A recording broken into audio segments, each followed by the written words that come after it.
নিৰ্বাচনলৈ মাজত মাত্ৰ কেইদিনমান বাকী থকা অৱস্থাত ৮১ নং লাহৰীঘাট সমষ্টিত অধিক আকৰ্ষণীয় হৈ উঠিছে নিৰ্বাচনী যুঁজ। এইবাৰ বিধায়ক নজৰুল ইছলামৰ সন্মুখত প্ৰত্যাহ্বান ৰূপে থিয় দিয়া সমষ্টিটোৰ নিৰ্দলীয় প্ৰাৰ্থী ছিদ্দিক আহমেদ। আজি কংগ্ৰেছৰ মহাজোঁটৰ প্ৰাৰ্থী আসিফ নাজাৰে বাইক ৰেলী উলিওৱাৰ বিপৰীতে নিৰ্দলীয় প্ৰাৰ্থীয়ে উলিয়ায় বিশাল পদযাত্ৰা। সমষ্টিটোৰ তিনিচুকীয়াৰ পৰা ভোৰাগাঁৱলৈকে হেজাৰ হেজাৰ সমৰ্থকক লৈ 10 কিলোমিটাৰ জোৰা পদযাত্ৰাৰে নিৰ্দলীয় প্ৰাৰ্থী ছিদ্দিক আহমেদে প্ৰচাৰ চলায়। উল্লেখযোগ্য যে সমষ্টিটোৰ কংগ্ৰেছৰ প্ৰাক্তন বিধায়ক ডক্টৰ নজৰুল ইছলাম আৰু তেওঁৰ পুত্ৰ তথা সমষ্টিটোৰ কংগ্ৰেছ প্ৰাৰ্থী আসিফ মহম্মদ নাজাৰৰ বিৰুদ্ধে এনেদৰে সমষ্টিটোৰ ভোটাৰ ৰাইজ ওলাই আহিছে। ৰাইজৰ মুখে মুখে শ্লোগান বাপ বেটা হাটাও সমষ্টি বচাও।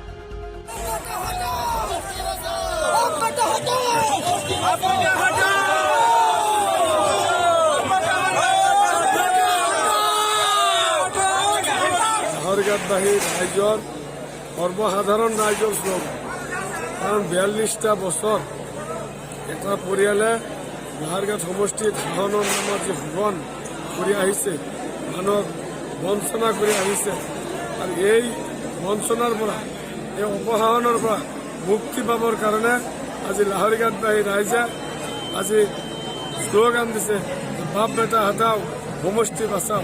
কাৰণ এই পৰিয়ালটোৱে লাহৰীঘাট সমষ্টিত আজি 42টা বছৰে লাহৰীঘাট সমষ্টিত বহুত ক্ষতি কৰিছে। লাহৰীঘাট সমষ্টি বাহিৰে একো কোৱা নাই, কিন্তু বহুত হেৰুৱাইছে। গতিকে সেইকাৰণে মানুহৰ স্বতঃপুত হিচাপে ওলাই আহিছে, আৰু মানুহৰ মনৰ ভিতৰত বহুত ক্ষোভ আছে। মানুহৰ বহুত দুখ কষ্ট ভুগিছে এই 42 বছৰৰ অপহৰণৰ ভিতৰত।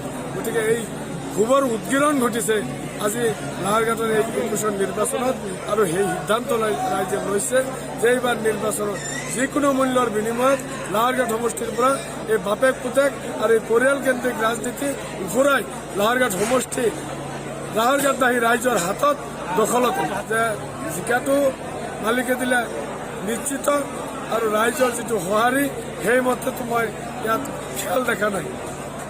তেওঁলোকৰ লগত প্ৰতিদ্বন্দ্বিতা নহয়, হ'ব, কিন্তু আমি য'ত থাকিম তাতকৈ বহুত পিছফালে তেওঁলোক থাকিম। প্ৰতিদ্বন্দ্বী কাৰো লগত নহয়। বিজেপিৰ মিত্ৰজোঁটৰ যিজন প্ৰাৰ্থী আৰু কংগ্ৰেছৰ যিজন প্ৰাৰ্থী, তেওঁলোক দুজনে মিলি 20% থাকিব, আমাৰ অকলে 80% থাকিব।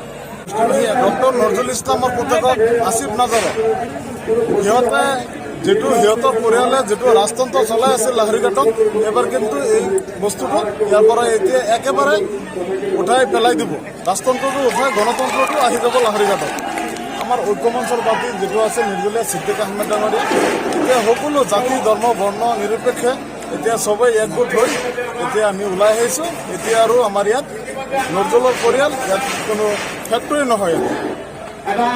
নজৰুলৰ পৰিয়ালে যি আমাৰ লাহৰীঘাট সমষ্টিটো অপশাসন কৰি আহিছে, আমি তাৰ এটা লাহৰীঘাটৰ পৰা আফতাব হুছেইনৰ ৰিপৰ্ট, নিউজ 31।